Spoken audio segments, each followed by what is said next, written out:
out and hang out and run these things as hard as we can because that's what they're made to do. All right, so it's not 6:15, it's actually 6:10, so sorry. I ran into the workshop here and said, oh, I gotta go live, I gotta hurry. And I hit that play button a little too fast, so I apologize well, you guys are already here, so I don't apologize to you, but anybody else that was thinking it was gonna be 6:15, well, we did it 5 minutes early. So you know how that works.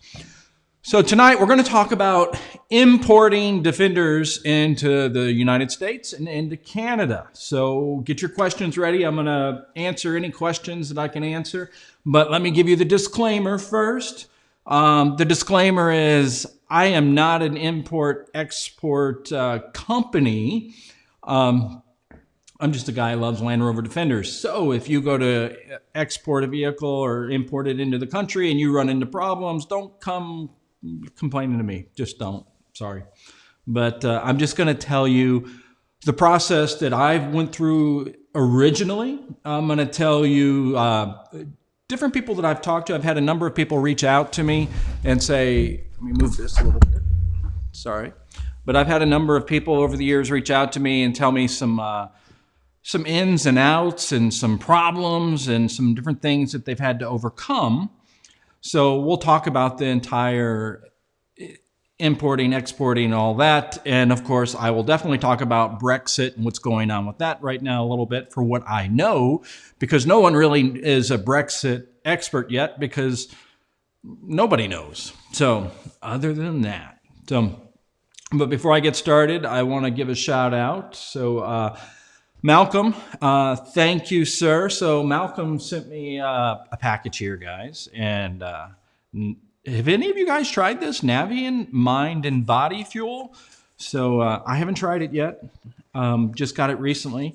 And every time I remembered to say, hey, I'm going to try that, it's kind of later in the evening. And it's supposed to be like energy boost. So I'm a little nervous to do it in the evening because I already don't sleep at night because generally I get up around 3:30 in the morning and then I'm on my phone and I'm answering questions because as we're building these Defenders in England, it's important that I'm, talking and making sure that your builds are getting done properly. Not that they wouldn't, but I don't know. It's just kind of I guess it's one of those things when you're passionate about it and you love it, it's just hard to sleep, and that's exactly what it is. So thank you, Malcolm. I appreciate it, and I'll let you know how it goes. I just hope it doesn't make me any hyper more than I am. So anyway, you know what I mean, guys. Other than that, let me set that over there. So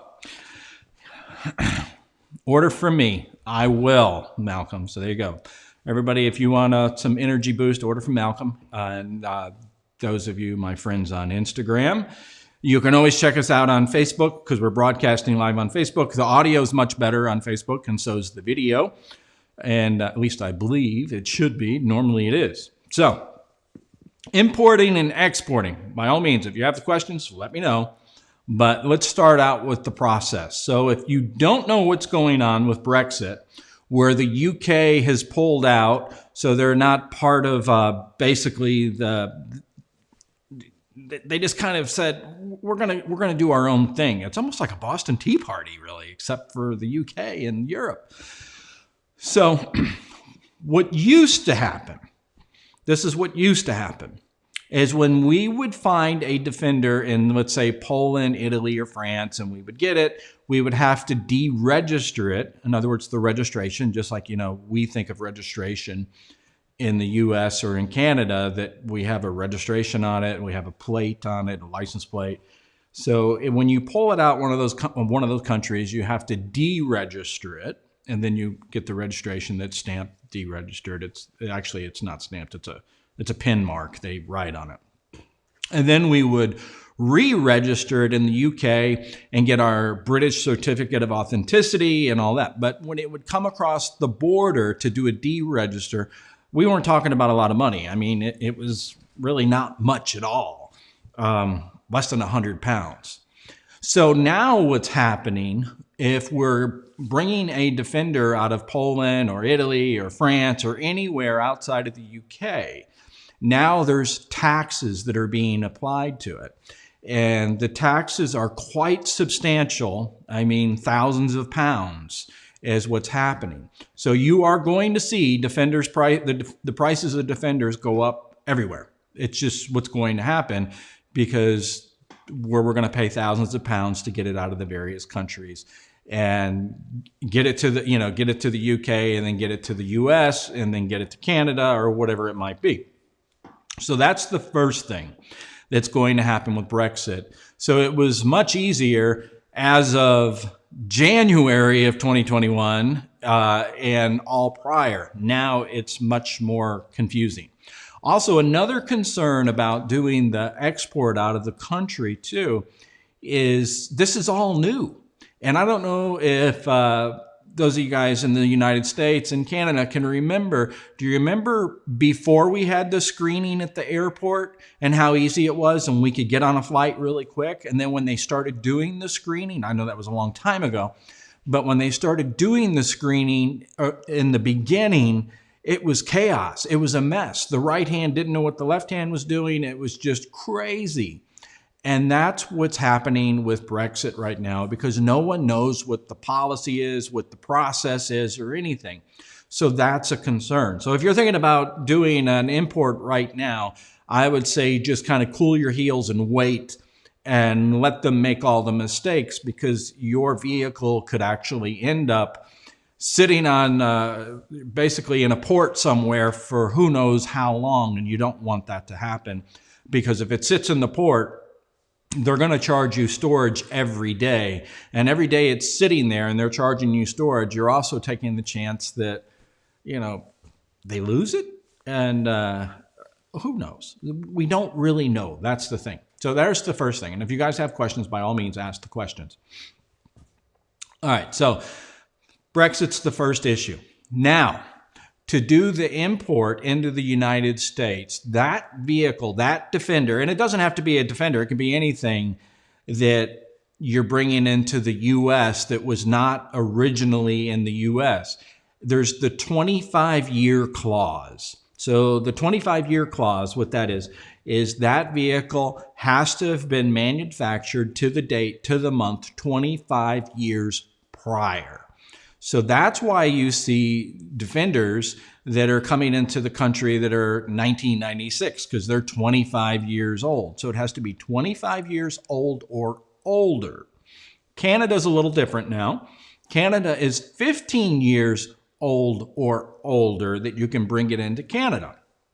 So what happens is when it's 25 for the US, 15 for Canada, it's basically the not the DMV, but what would you call it? Like the Highway Safety Institute, or in Canada, it's called essentially the customs. They don't put it under the same regulations. It does not have to follow the same rules, the same safety factors, nothing. It does not have to have airbags. It doesn't have to have basically airbags is like the biggest thing of what they don't have. So it doesn't matter. Also, being that you're bringing it in this way is the emissions that, except for California. California's it's like its own little country, but we can do Defenders for California, just to put a note on that. But the emissions does not apply because it's 25 years old or 15 years old, respectively, if it's US or Canada. So doesn't apply. So the first step, let's say that you're searching for a Defender and you find a Defender, and that Defender is located, and I'm going to just use Spain, because I see Spain. I see people on eBay that are selling them from Spain. And it says, okay, hey, it's going to be $40,000 and for this Defender, and it's going to come from Spain, and you have to figure out all the import and export. So here's the first thing that I would, and I'm not telling you this to scare you or say, oh, you should buy a Defender from me. Not everyone is going to be able to justify one of the Defenders that we build. I know that, but they are lovely vehicles. They're so much fun. I just absolutely enjoy them. So I just want to help you to be able to get a Defender and don't lose any money. So back to the point. You find it on eBay. It's in Spain. It's ridiculously cheap. And then you bid on it, you buy it, and now you have to get it into the U.S. In the U.S., if it's not 1996, right now, if it's not manufactured February of 1996, you cannot get it into the country. It will have to sit at the border. So that's the first thing. Canada, it would have to be 15 years old to the date. So that's the first element.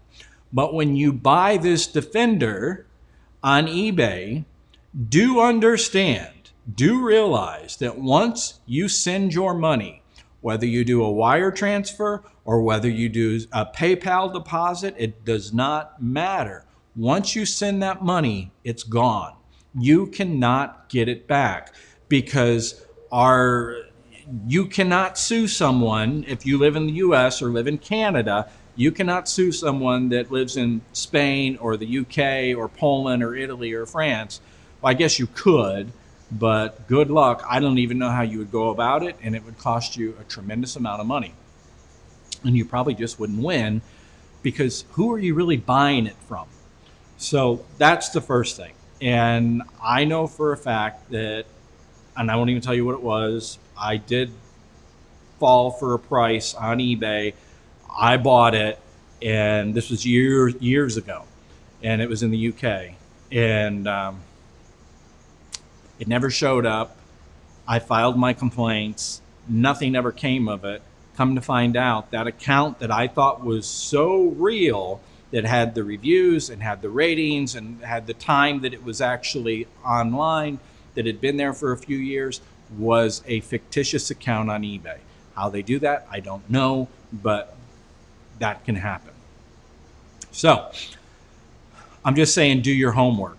And if you're going to bid on a vehicle that's in another part outside of the country, you want to do your best to get references of people that are in the U.S. and you want to talk to those people, because it's different if you're buying it from someone in the U.S. and you're in the U.S., or if you're in Canada and you're buying it from someone in the U.S. or someone in Canada, and if they take advantage, you can have them arrested, and that's all there is to it. You can have them arrested, you can sue them, you can do what you need to do. If it's outside of the country, you cannot.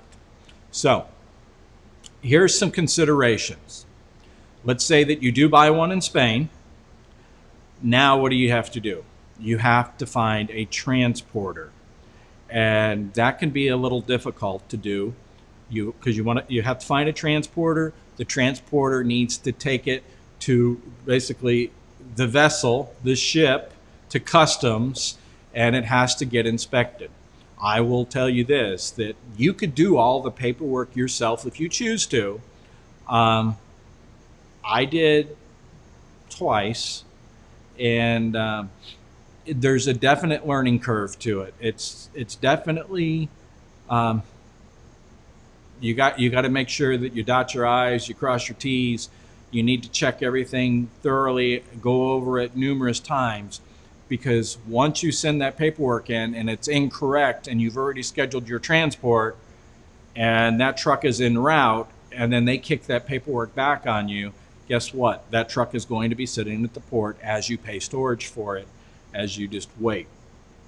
Here's the thing, and again, not to scare you, but when you hire that transporter, when you find that transporter, again, do your homework, do your research on that transporter, because, for example, in England, the number one stolen vehicle that 75% of them, or actually I think it's 73% of them, do not get recovered is the Land Rover Defender. So just know that. I know, isn't that crazy though? I mean, think about it, that it's the most popular stolen vehicle.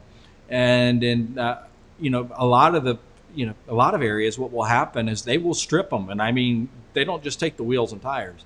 They take the fenders, they take the top, they take the doors, they strip it down. They pull the interior and everything. And those parts get shipped all over the world. There's just such a demand for these trucks. So know that, realize that. So that's what's going on. So what I'm telling you is research the transporter. Make sure you just didn't hire a transporter that is going to actually take your Defender you just paid for and take it to the chop shop or change the VIN and sell it somewhere else. So find the right transporter. Another option that you can do too when you're doing the whole export import, because when you're bringing it into the United States, you have to do your export paperwork and then you have to do your import paperwork. Your export paperwork, if you're going through a company, that's going to cost you roughly about $2,000. And then your import company to do the paperwork is going to cost you roughly around $1,000. So let me rephrase that. If it's in England, it's 2,000 pounds. So 2,000 pounds would be roughly, what is that, about $2,800. Because for every $1 US, it's $1.39, $1.40 pound is what it is. So transport, depending where it's at, you have to factor that in. So right now you're roughly $3,000 for $2,800, $3,000 for export, and then $1,000 for the import, and then your transport, you figure probably another 1,000 pounds. So roughly you're what, 3, 4, right about a little over 5,000 just to get that Defender in. So factor that into the price. And then when it actually arrives to the port, depending what port you go to, if you go to Baltimore, if you go to New Jersey, wherever you go, you're going to have someone that's going to pick it up. So, all right, I got some questions popping in. Let me answer that in glasses. All right, so what's Joe say? All right, Joe, let's see. All right, Joe's asking, your machines are outstanding. Thank you, Joe. Unfortunately, on an educator salary, a bit out of the price range. Is there an opportunity anywhere in the $40,000 to $50,000 range with intentions of renos later? So renovate to do your restoration later. You know what I would advise, guys? I mean, this whole, importing it into the country, I want you to keep in mind what you're doing is you're buying this thing based on a picture. You see a picture and somebody's description that's on eBay. I would just say be very leery. If it's all possible, try to buy one in the States or buy one in Canada. And regardless, if it's a right-hand drive or a left-hand drive, I mean, I know you probably want a left-hand drive. But if you buy a right-hand drive, don't go into it thinking, oh, I'm going to convert it to a left-hand drive, because it's very costly to do that. And about the amount of money that it would cost you and the frustration it would cost you to make a right-hand drive a left-hand drive, you could have already bought a left-hand drive. So, Joe, answer to your question is, yeah, I think there could be a possibility out there. It's going to take a lot of work.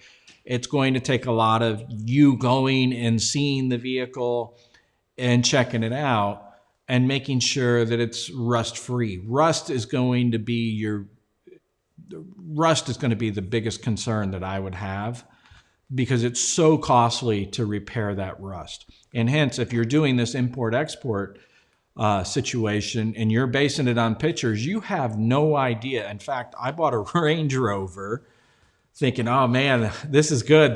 And I even talked to the guy, and the guy talked it up, and he told me how wonderful it was. And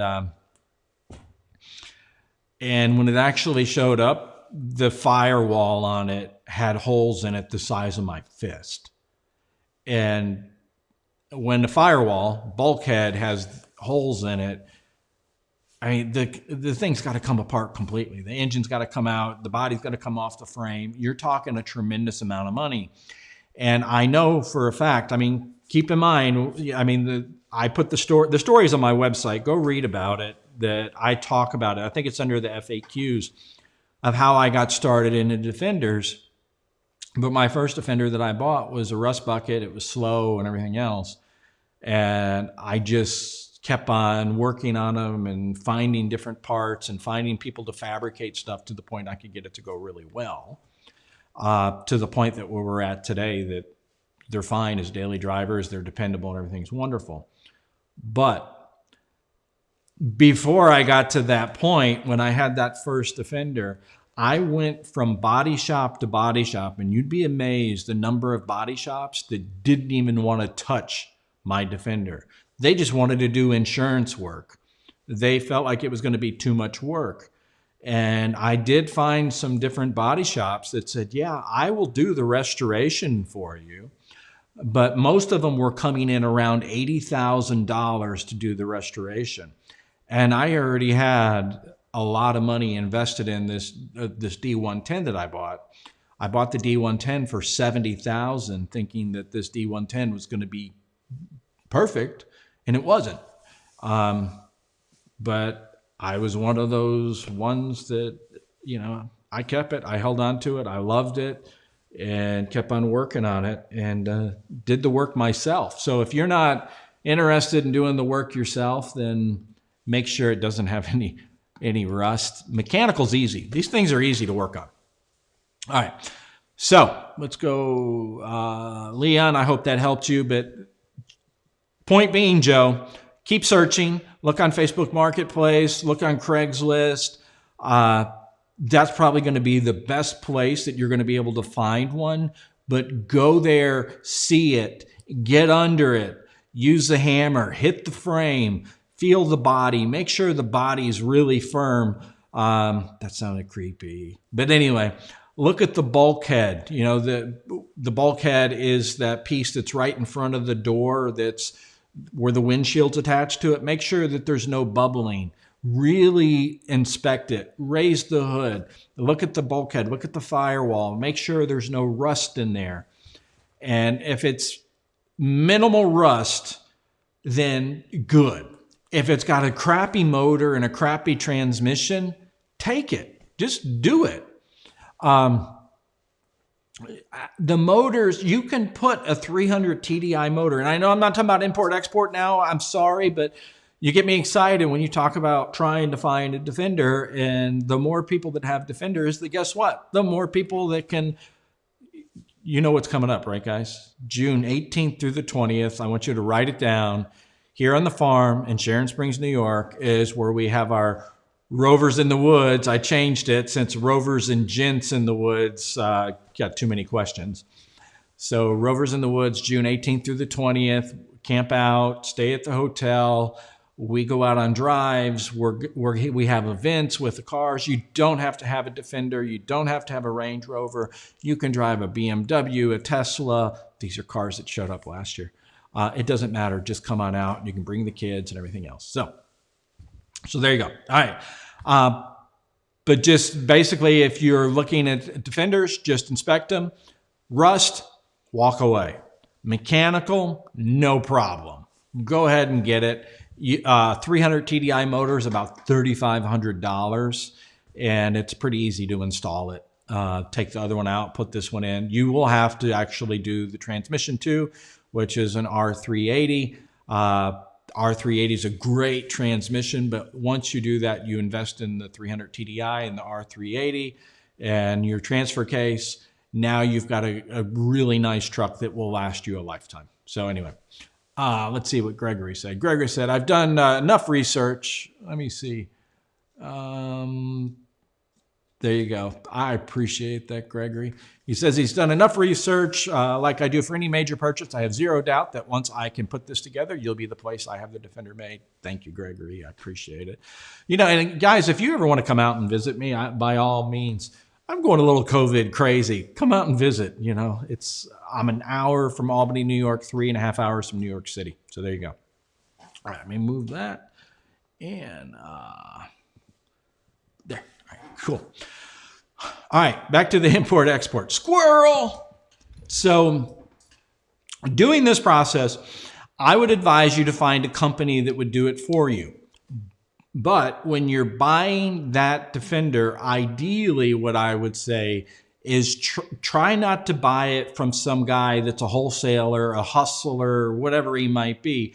Try to find a dealership to buy it from. That's what I would really recommend, is don't try to cheap out too much, because if you try to cheap out too much on it by finding somebody that's offering you something that has no reputation, then I would be leery.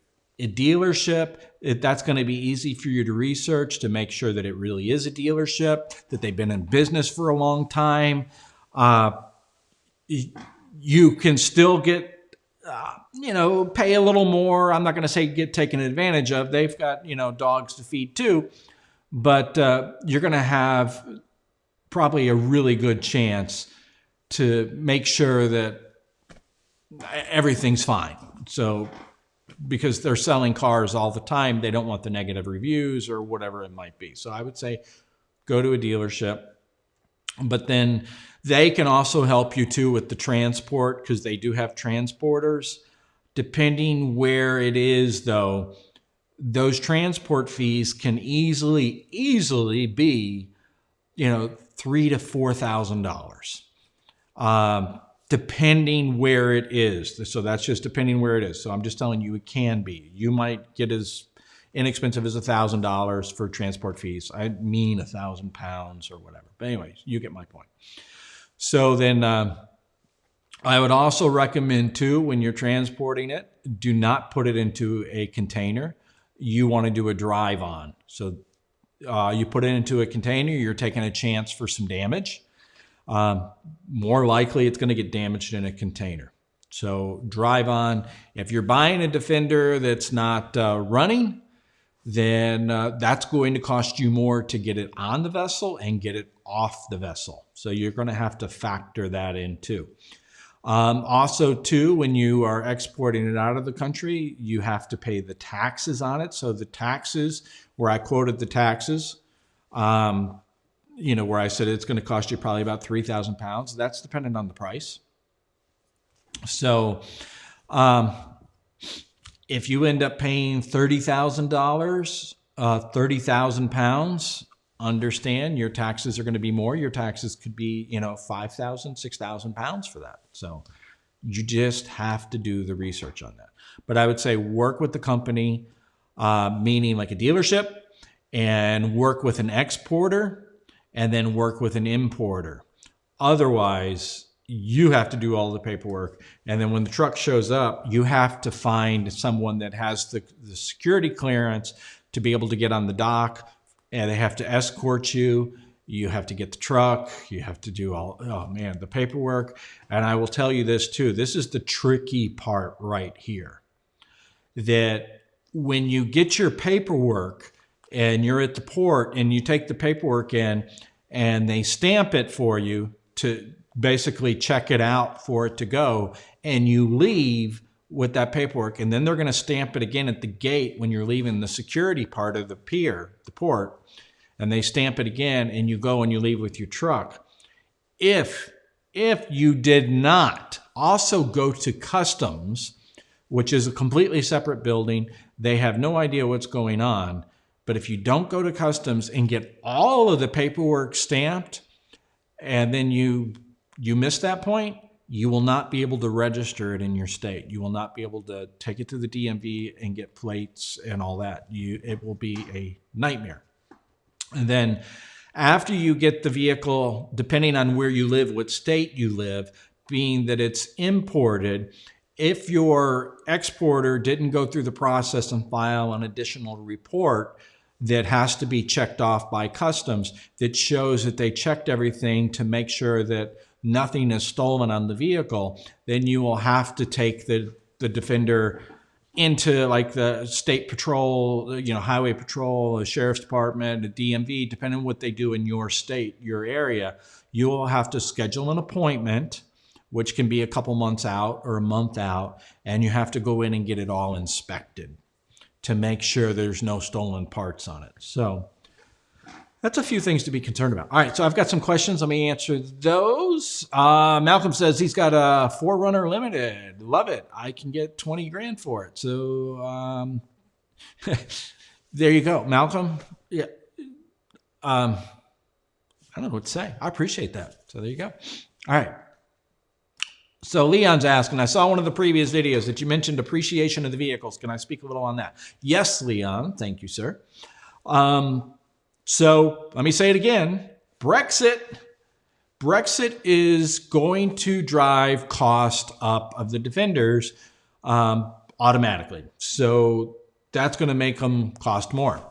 But the overall appreciation, the value of the Defenders that are going up, there's a lot of factors, well, not a lot, but there's a number of factors causing that. The first factor that causes that, whether you're in the US or whether you're in Canada, it doesn't make a difference, or Australia, is the way the government's doing it, where the US says it has to be at least 25 years old. Canada says it has to be at least 15 years old. And Australia is basically the same. Australia charges you a tremendous amount of taxes. So just think for a moment. How many vehicles do you see that are 25 years old that are in this type of condition behind me? Take a look. But how many vehicles do you see on the road that are 25 years old that are even on the road at 25 years old? And just what these trucks were designed for, they were designed as a work truck. A farmer uses them. That's what they were designed for, farmers, but they're also used as police vehicles. They're, fire trucks, tow trucks. So they are working trucks, meaning that they get a lot of abuse. They get really beat up, and then they just end up at the crushers in the junkyard. So the numbers are actually shrinking. That's the first factor. Government said it has to be so older, there's fewer. But starting in 1996 is when Land Rover, the company, started selling more Range Rovers. 1995 was the end of it. Was the Range Rover Classic. That was their anniversary. Range Rover Classic 1995. And 1996 is when they changed that Range Rover out, and it became really popular that they couldn't even keep up with the production. So they had the Range Rover, and then they had the Land Rover Discovery. And a lot of people mistake the Land Rover Discovery for a Defender. So Land Rover was focused much more on the production of Range Rover and Land Rover Discovery. They slowed down the production of the Defender. Therefore, there was fewer Defenders being made starting in 1996. They continued to build these trucks until 2016 that were basically unchanged. I mean, a few little elements were changed. For example, the rear window was a little smaller in the later one. The vents under the windshield were taken away, gotten rid of. They changed the motor a little bit. So that's later on in the years. But anyways, they continued to build these till 2016, but production slowed down in 96. They didn't make as many, and production continued to shrink as the Discovery and the Range Rover became more and more popular. So that's one of the factors. There's fewer because of age. There's fewer because of production. And then when Land Rover, which was actually Tata Motors in India, when they started building the new Defender, the 2020 Defender, and they did a pretty good marketing campaign for that, a lot of people started searching, going, oh, the Defender. And when they started doing the searches, they seen the classic Land Rover Defender. And that's the one we all grew up with. And we're like, oh, that's what that's called. I knew it was a Land Rover, but I had no idea it was a Defender. There's a lot of people didn't know that. So they seen the classic one, and I've sold a number of them, several, to people that were originally thinking about getting the new 2020 or 2021 Defender. And they said, no, I'd much rather have the classic one. My website traffic went from about anywhere from 6,000 to 8,000 visitors a month to over 40,000 visitors every single month. And it's really interesting because I went from, a fair amount of leads meaning people filling in the lead form wanting to talk about the Defenders, to now I probably average 300 to 400 inquiries every week. And on the weekend is another 100 to 150. The weekends go crazy. So it's hard to keep up with, just trust me. So if you've filled out a lead form and I haven't gotten back to you, I'm sorry, fill out again because I'm doing what you call cherry picking, sorry. Anyway, squirrel. Okay, so anyway, that's that. That's why Defenders are going up in value. and they're going up on an average of 20% a year is what's happening. So there you go. All right, so questions, guys. Anything about, thank you, Wendy. I appreciate it. So any questions? I don't know if I really helped you with the import-export other than try to do it at a dealership. Don't go to eBay. Don't try to do it on eBay. That's a scary situation. You don't know what you're getting. If it's rust, you don't know if you just don't know what's going on. Also, too, when you do it on eBay, the problem is they could have swapped the motor. The motor could have been blown up and they put a different motor in there, and they didn't put the right motor in there, meaning that the motor does not match the original manufacturer of the truck. It goes to customs. And let's say, for example, that the truck was originally a 300 TDI, and they threw a 19J motor in there, or a gasoline V8 3.5 liter, and it goes to customs. Customs is going to say, nope, it's not coming in. It's not leaving the country. It's not going into the country. Sometimes it can leave the country, come into the country, and then it sits at the port. Now it's sitting, let's say, in Baltimore, Maryland, and customs says that's not the right motor. So now what has to happen is you have to pay to get it back out of the country, out of the U.S., and send it back to where it's going to go. You'll have to try to find somebody to buy it. In fact, I got a friend, and what happened to him, exactly that he bought a Defender. It wasn't what it was supposed to be. It actually showed up. He brought it into New Jersey, New York. They inspected it. They declined it. There was nothing he can do because he couldn't take it from the port, get the right motor, and go get it inspected.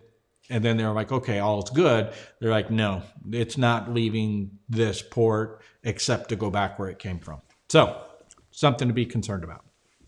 So buy from a dealership, pay the extra money, or buy locally. Buy in the States, buy in Canada. There's no such thing as a barn find when it comes to these trucks. There's always some baggage with it if it's got a low price on it. So Andre's asking, mention special requirements for California. So yes, if you live in California, they do not want you to have a Land Rover Defender. It's simple as that. Heck, they don't want you to have anything with gasoline. They also don't want you to have any money. But anyway, just kidding. So with the Defender, what happens though is it has to have the smog certification, which that can be done, and it's a fairly easy process. It's just expensive. So what we do is we prep the Defender, we get it all ready. We have to use a different oil, we use different injectors, we tune it a little differently, we do a different exhaust system on it. And then we send it to California, and then that's where our partner takes off from there. And the partner goes through it, and then it's actually where they do the smog certification. And they do a lifetime smog certification on it. Here's the part about it, though, that's a little uncomfortable. It will cost you $9,850 for the smog certification, but it is a lifetime certification. So I will tell you, I'm not recommending it. I'm not telling you this is what you should do. Disclaimer, disclaimer, disclaimer. But I do know of people that live in California that have bought a Defender, and what they've done is they've registered in another state. So they would register it in like Vermont, they'd register it in Montana, Idaho. These are places that I know that they've registered it, that it's a lot easier. So California is the only one in the US that creates a lot of problems. Canada is, if you live in Canada, it's a pretty easy process to get a Defender into Canada, and it's 15 years old or older. So anyway, so there you go.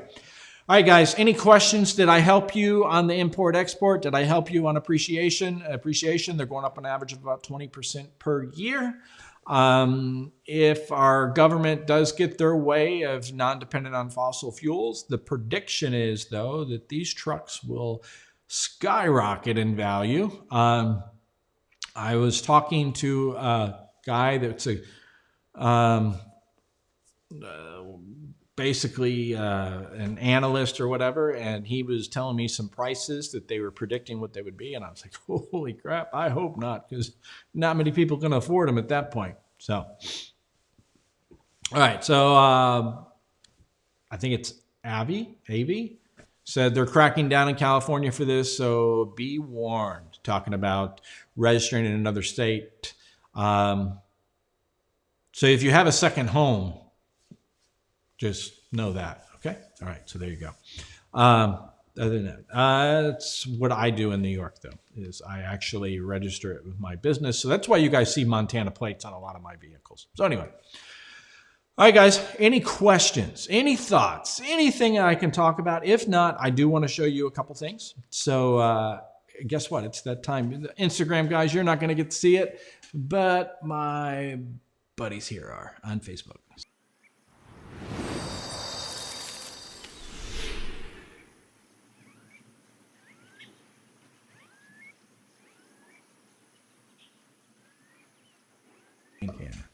All right, guys, I had to just show you that. All right, cool. So I did get a new toy. I did. And so you guys know that I am a camera nut. And I've talked about this before. I know they all look alike. So I did show you one a few weeks ago. I showed you where I got the QP, the Q Professional. Well, I decided to just go ahead and up the ante a little bit, and I picked up the Leica M10R. So Leica is, I love this company, by the way. They are a bunch of curmudgeons. And what I mean by that, they're some grouchy old farts like I am. And they're like, whatever. You have fun, Sony, Nikon, Canon, all you guys. By the way, Nikon is in financial trouble. They just filed bankruptcy protection on, I think. Anyway, Nikon's in trouble. They got rid of their scope division. Let's put it that way. Anyway, Leica says, nah, we ain't doing it. We're not doing it. And what I mean is Sony and Canon and Nikon and everybody, they're like, oh, our camera can take 19 frames per second. I don't need 19 frames per second. I mean, it's all I can do to just, get one shot at a time and make sure it's the way I want it. So anyway, but they've also been to, Leica's also, where everybody's like megapixels, that we have, 48 megapixels and 60 megapixels. Megapixels are better. And which is really funny. I mean, why do we need all those megapixels when we're taking pictures and we're putting them on Instagram and Facebook? And that's kind of the extent of our pictures, right? So anyway, yeah. Leica stepped up their megapixels. This is the Leica M10R, 40 megapixels. And but the pictures are buttery smooth. Yes, I do like it. You know what I really like about Leica? It reminds me of a Defender. Because the navigation, to be able to do everything, is just so simple. I mean, you have to be an engineer to do Nikon or Sony or Canon or anything. It's really easy. You don't have that many options. It's all manual focus. It's lovely. And it feels like a film camera, and I always love film cameras. So there. That's my gear of the week. Love it. And, of course, the snazzy strap for... I don't know, you guys have probably seen this in the picture, but we got our keys in. So Instagram, check out the key and the key fob, and then my Facebook friends. So I want you to see what this key is. All right, so if you look at it from the side, let me move it in a little closer. All right, move it in there, move it in there. So what it is it's actually the roof of a Defender. So if you look at the pictures, like on my website, go to helderburg.com, shameless plug, and look at the roof. Like imagine here's the windshield right here, okay? Driving down the road. And there's the front of the roof, the slope, and then there's the top of the roof. And then the two cutouts are what? Those are your Alpine windows. Alpine windows. That's what the windows are called on the top of the roof. There's your Alpine windows. And then if you look at the back side, it's got a lot of the shape of the Defender. So there you go. And then, of course, the key fobs that we do. Here's our key fobs. These key fobs are actually bespoke built by Helderburg. This is a body panel from a Land Rover. So we get the old body panels, and then they're cut, and then they actually have the, what is it? I don't even know what it's all called. But anyway, all right, cool. All right, so there we go. So key's really awesome. Michael's asking the question, what is the build time on a current order? Waiting on mine now, but I also have a friend interested. So, Michael, build time depends on how, on average, we could say 6 to 8 months is where we're at. Depends on how crazy we get with the interior, or interesting, however you want to talk about that. But 6 to 8 months. If it's a soft top, a little quicker. If it's a D110, D130, a little longer. And then how crazy you get with the interior. So there you go. All right, guys. I'm full of all kinds of stuff tonight. You need some reading material? You had another question pop up. Check out this book. If you guys, apparently you do like Land Rovers. I will warn you, though, there's not many pictures in here. There's not. There's just a few. I like pictures, but that's okay. It's a good book. So anyway, check it out. There you go. All right, so questions. Let me answer those. All right. First one is, do you recommend the Land Rover series just to adjust my budget and be able to have a Land Rover? I think the Land Rover series is a really cool vehicle. So series, guys, was built before the Defender, but there's a lot of, that's right, Robert, we need picture books. And especially if they have coloring pages, I'm all about it. So the series is prior. I think they're super cool. But if you can get a series that's in good shape, I say by all means, go for it. Do it. Just know it's going to be a little slow, but that's okay. Take your dog with you, take your camera with you, and just have fun and enjoy it. And here's the thing. If you buy a series or you end up buying a Defender, and I mean, look at Land Rovers that are back from, a lot of people don't want to buy a Land Rover from like 1985, 86, 87, 88, 89 for whatever reason. It's the same exact thing. I mean, it can have a different motor and different transmission in it, but you can always change that at a later date if you even need to. And I've had some really good deals over the last couple of years where I had one that was a 1985 three-door D110, and it only had 17,000 miles on it. So don't be scared to be different. Don't get caught in your ways of saying, "Oh, I gotta have a 1995 model." Don't do it. Just get whatever and have fun. All right. So one last thing, unless you guys have more questions, we finally got our hats in. So go to the store, get your Helderburg hat, support your Defender, support your Defender fetish, your Defender fascination with your Helderburg hat. It's a cool hat. And then I also did get some more, it's like show and tell tonight, isn't it? I got some more clocks. So here's the thing. Go to the store. This is made out of a body panel. That's what it is. And if you guys are interested in a clock, and after you see the price and you go, "Whoa," I'll tell you what, send me a private message and I'll give you a coupon code to be able to buy one of the clocks for $150 off. Because I got a few of them built. So anyway, so $150 off on the clock. Just send me a message, private message, and I'll give you the coupon code so you can get your Land Rover clock out of an original body panel. This one apparently is the original color. So it's, I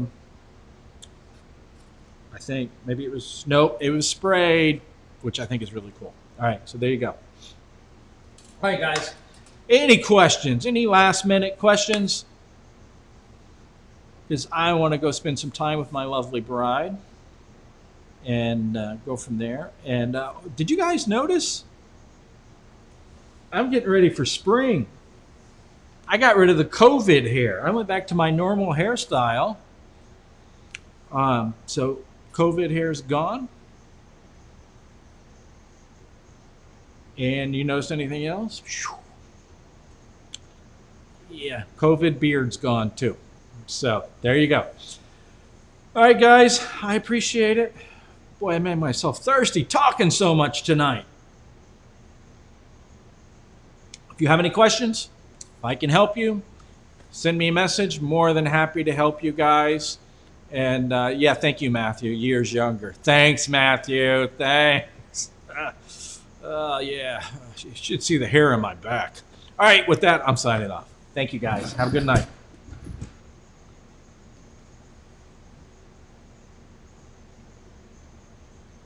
Goodbye, Facebook, guys.